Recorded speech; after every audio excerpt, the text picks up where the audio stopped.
Umakyat na sa mahigit 200,000 pamilya sa Davao at Caraga Region ang apektado ng baha at landslide base sa huling tala ng NDRRMC. At sa isang barangay sa Davao City, kusa ng giniba ng ilan ang kanilang bahay dahil delikado ng tirhan.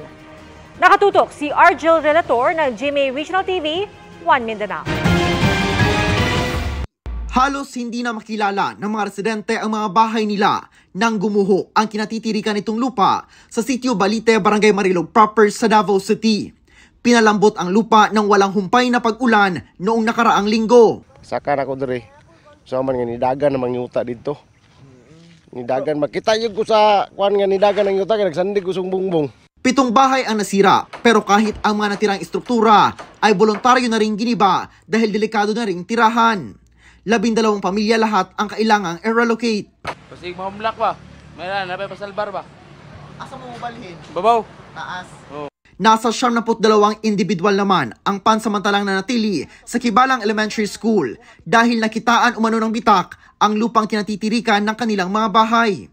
Ang bahay na ito, humiwalay na ang poste at ang pader dahil umano sa paggalaw ng lupa. Humukjud ang lupa. Then mo ag tumidito katong time tong biyernes mo uyog jud siya. O mo tong pagkagabi ato tusuking ulan ni likas na lang gid niya. Ginapaabot na ko ang taga City Disaster kay amo ang i-monitor ang mga yuta kung safe pa ba or dili na safe, then pakitaan na po na magpaagi kung asa sila i-relocate. Mula sa GMA Regional TV 1 Mindanao at GMA Integrated News, Argel Relator, nakatutok 24 oras.